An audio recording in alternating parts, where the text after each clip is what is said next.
ada dua basic quantity dekat situ, iaitu kilometer dengan hour. So macam biasalah saya pesan hari tu untuk jawab soalan yang ada power negatif 1 ni, selalunya saya suruh awak rearrange supaya make sure power negatif 1 tu hilang. 100 km per hour. Okay, so kita akan rearrange. So kalau kita arrange akan jadi macam mana, Najwa? Najwa ada tak? Najwa ada tak? Okay, Najwa, bila you nak rearrange, you buat macam mana?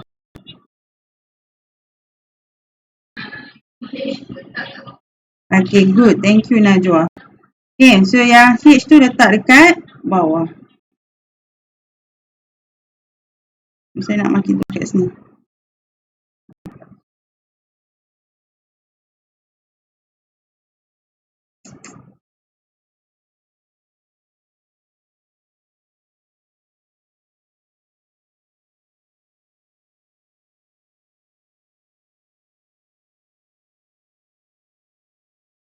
Okay, so 100 km per hour.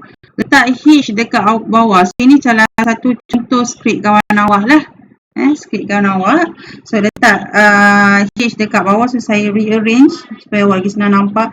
110 km per hour. Letak H dekat bawah. Hilangkan negatif 1. Okay.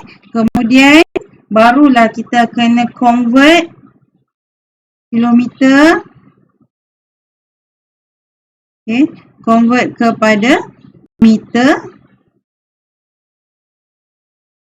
hour, convert kepada second. So kawan awak buat ni, okay, kilometer convert kepada meter, so dia darab dengan positif 30.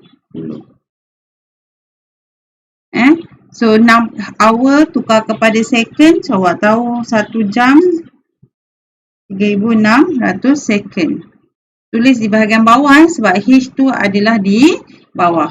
And then you rearrange guna calculator, you akan dapat 30.56 ms negatif 1. So ni betul. Okay, so markah kat sini adalah 1. 1 markah. Ingat kena ada jawapan, kena ada unit 1. Saya beritahu macam mana marking dia. Jawapan betul, unit ms negatif 1 betul. So dapat 1 markah. Okey. Kemudian kita pergi kepada volume. Soalan yang kedua. Dia tanya calculate the volumes of the piece of paper. So one piece of paper awak kena kira nilai volume. Okay. So yang dia bagi dekat awak tu adalah 8 length dia 8 cm. And dia bagi width dia 12 mm. And then dia bagi awak height sebenarnya 110 micrometer. So tiga-tiga unit yang dia bagi ni bukan dalam SI unit. So you kena convert kepada SI unit satu persatu dahulu, baru you boleh kira volume. My suggestion, you convert satu persatu. Every time dalam soalan, kalau dia beri yang bukan dalam SI unit, so please convert dahulu baru boleh guna nilai tersebut. Okay, so macam kawan awak buat ni, dia convert dahulu. Cumanya dia tak tulis unit lah. So kat sini kita betulkan. Okay, so length dia bagi tadi 8 cm. Dia bagi tadi length adalah 8 cm. So kawan awak ni convert kepada meter. SI unit untuk cm adalah meter. Convert kepada meter. So dapatlah 8 eksponen negatif 2 meter. Okay. Kemudian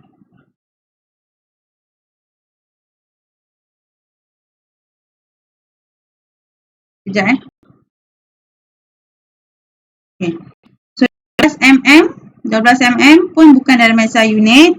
So kena buat satu persatu, convert kepada meter. SI unit untuk length, so wadah 12 10 negatif 3. So dekat sini dapat unit dia adalah meter. Okay, height 160 micrometer, convert kepada meter. So menggunakan darab, gantikan dengan darab 10 negatif 6 meter. So yang ini baru dalam SI unit. Nilai length, nilai width dan nilai height. Okay, dah convert kepada SI unit, barulah you boleh masukkan dalam formula volume, iaitu L darab dengan width darab dengan H, height. So final answer akan dapat 1.056 eksponen negatif 7.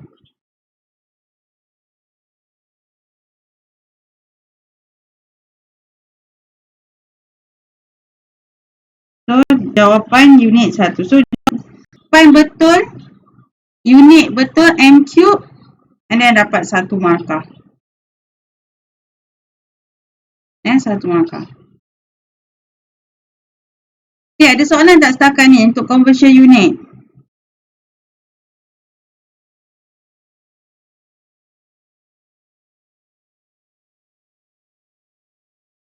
Okay, so kita pergi kepada soalan seterusnya.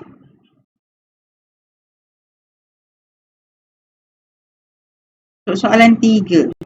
Ini soalan B.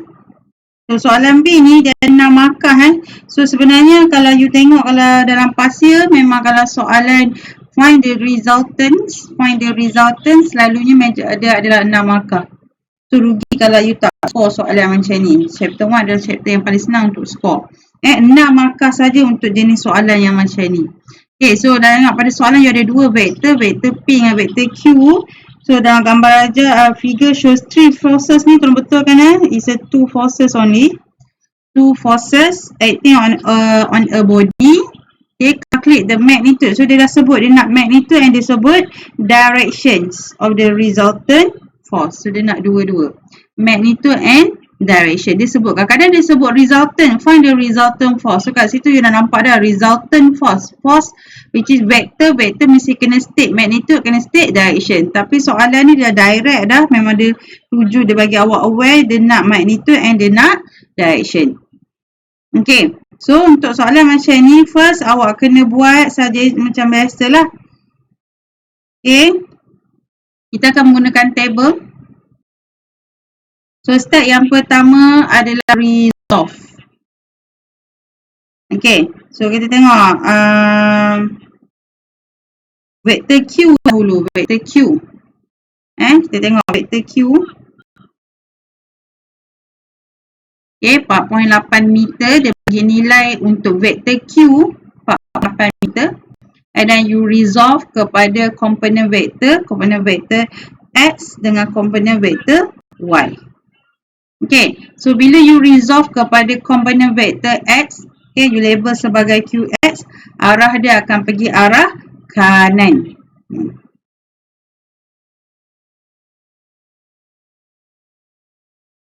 Okay, so bila buat resolve,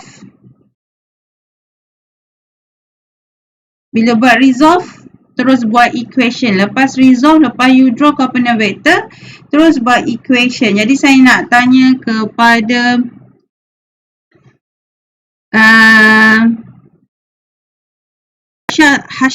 Hasyanafia.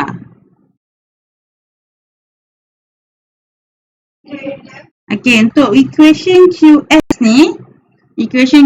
ni, dia positif ke negatif? Kenapa dia positif?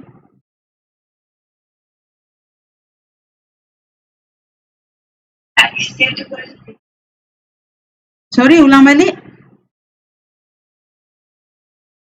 Sebab apa positif? Yang QX kan itu. Kenapa QX positif equation dia?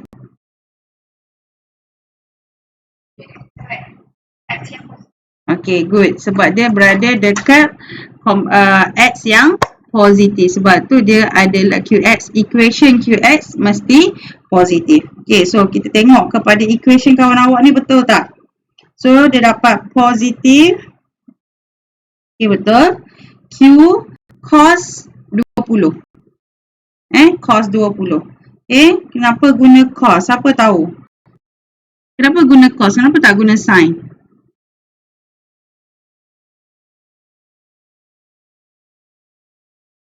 Sorry Hasha, kuat sikit.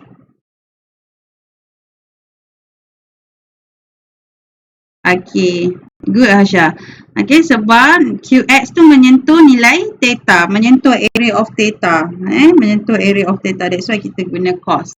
Okay, so positif 4.8 cos 20. So check dapat 4.51. So betul? Okay, betul. Tak nampak. Okay, so untuk QY, so you resolve, siapa yang tak lukis component vector, tolong lukis, itu yang saya perasan ramai yang tak draw. Okay, so QY dia pergi ke arah atas, so this is your component vector, ini drawing untuk component vector ke arah atas. Okay, dan dia berada pada positif Y. So that means you punya equations untuk Y component dah resolve, dah lukis drawing component vector, baru you buat equation dalam table. Okay, so equation akan jadi positif, betul, 4.8 sin 20. Kita guna sin lah. So dapat 1.64. Okay, betul? Okay, siapa yang ambil 2 ataupun 3 decimal point tu tak ada masalah. Jangan run off sampai tinggal 1. At least 2 ataupun 3 sebab nilai ni kita nak guna lepas ni lagi. Okay, so dah habis resolve untuk vektor P. So kita resolve, untuk vektor Q. Kita resolve untuk vektor P pula.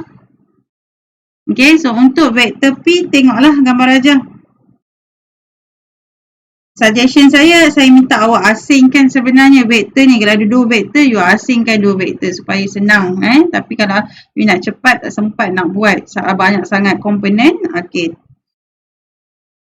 Asalkan you tak confuse. Okay, so P bila resolve, so ini PX, arah PX. PX dapat sini. So, this is your PX. Okay, resolve kepada Y komponen jadi arah bawah. So, dia berada pada negatif Y. Berada pada negatif Y. So, and then buat equation. So, apa jadikan equation untuk PX? So, PX dah dapat mesti ada negatif sebab dia berada pada negatif axis.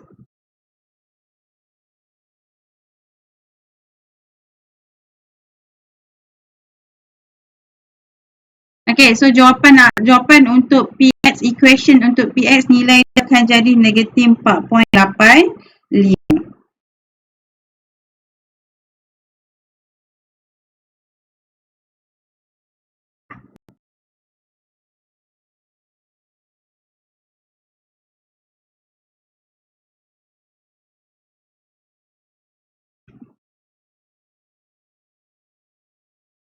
Okay.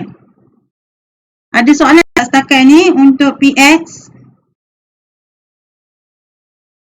So, kalau tak ada, tengok kepada equation PY.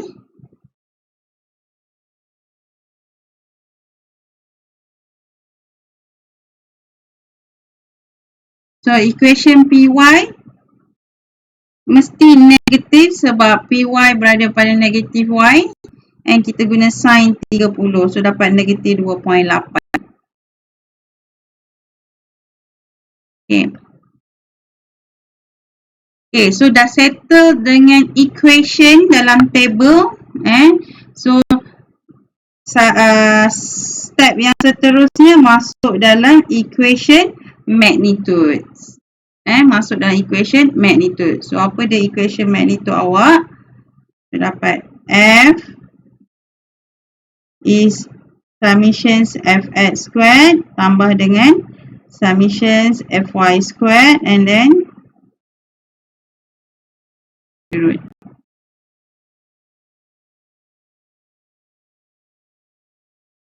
Okay.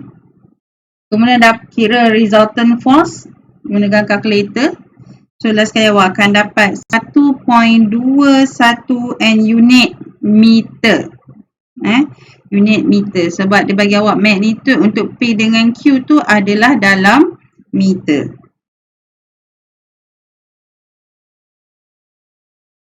Okay, so ini baru settle bahagian magnitude.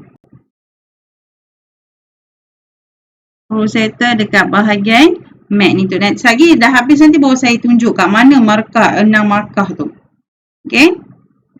So next dari segi direction. So saya nak tanya untuk direction selalunya kita akan guna macam mana? Ini melibatkan two dimension vector. So Nazrul tak Nazrul?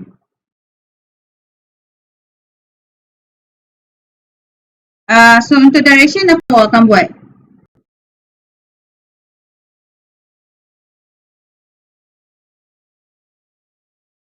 Okay, cari sudut. So awak guna formula apa untuk cari sudut?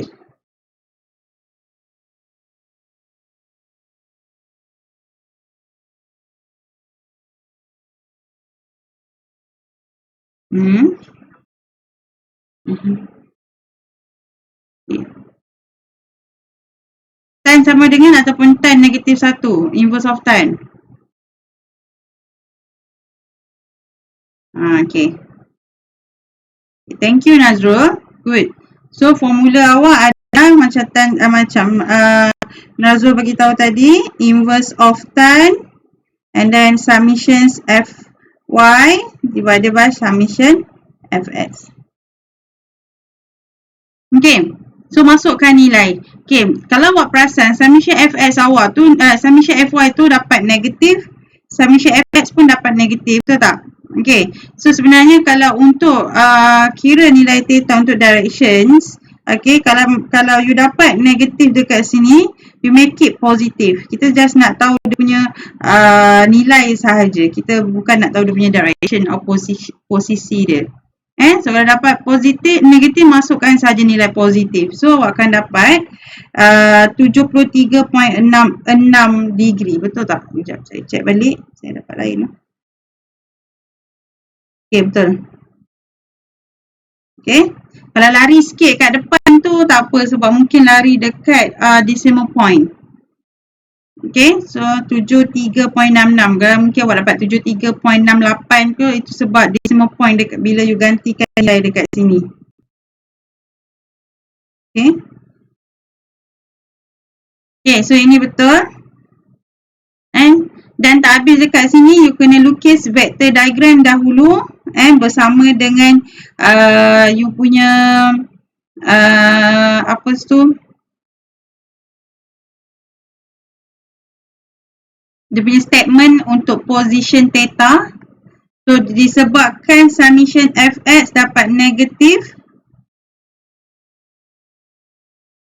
summation Fy pun dapat negatif.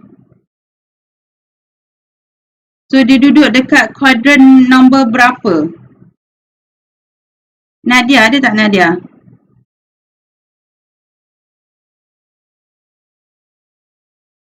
Nadia binti Razi, ada?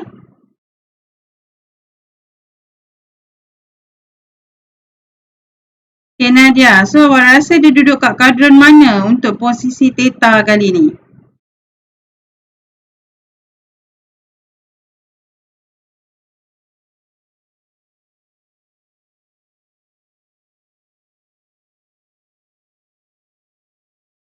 Okay, kuadran ke berapa? 1, 2, 3 atau 4? 4?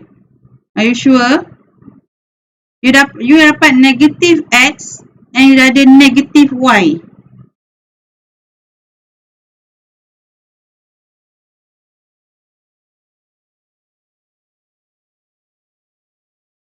Kuadran yang ke-3 sebab dia negatif X dan negatif Y. Kalau awak kata 4, kuadran yang keempat tadi, dia duduk dekat, awak mesti dapat Fx tu mesti dapat positif. Fy dapat negatif. Itu yes, kuadran yang keempat. Tapi dalam kes awak hari ini, okay, sekejap skrin saya lambat lagging.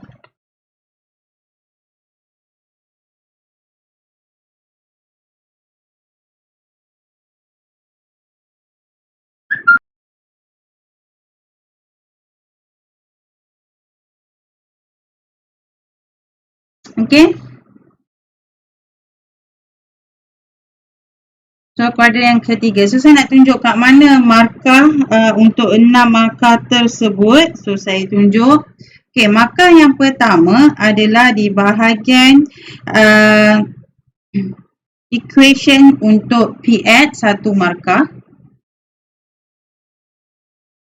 Equation untuk PY 1 markah. Okey. Equation, sorry, saya okey. Bukan. Okey, equation PX betul, equation PY betul, so dapat 1 markah. Okey, equation yang seterusnya PX dengan PY, so dapat markah 1 lagi. Equation tengok QX, QY betul baru dapat 1 markah. PX, PY betul baru 1 markah lagi. Okay. Kemudian tengok dekat equation magnitude, dapat nilai yang betul, unit yang betul 1.21 M, nilai magnitude of the resultant force dengan unit, so dapat 1 markah. Dia mesti jawapan dengan unit. Kalau unit salah, tak ada markah. Okay, unit salah, tak ada markah. Okay, markah yang keempat adalah di bahagian di mana you cari nilai tangent, nilai theta. So, you ganti nilai yang betul. Okay, dapat ganti yang 1 untuk dalam formula. And then final answer dapat 73.66 degree. So, yang itu dapat jawapan 1 markah.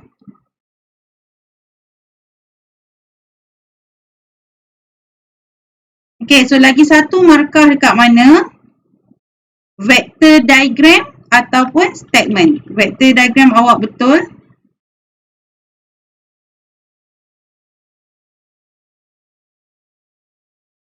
Okay, vector diagram awak betul dengan statement awak betul. So, dapat 1 markah.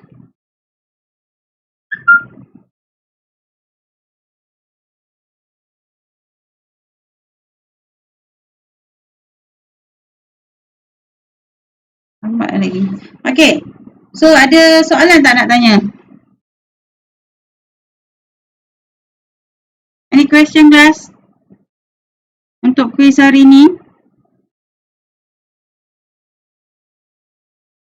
Ya. Yeah.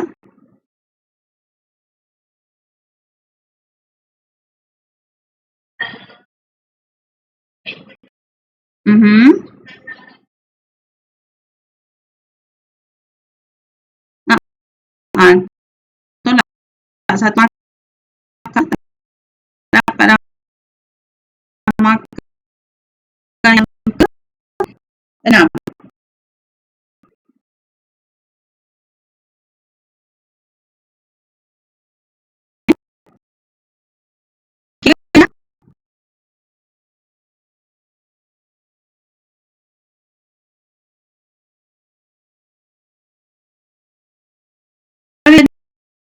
Tadi soalan dah settle.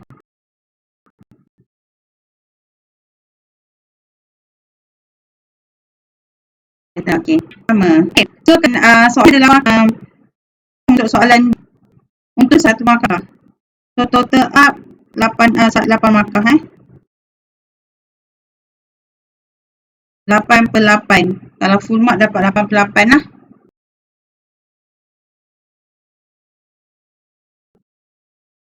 Okay. A 1 markah untuk setiap soalan, 2 markah untuk soalan B, 6 markah. So 8/8. Okay, ada lagi tak soalan?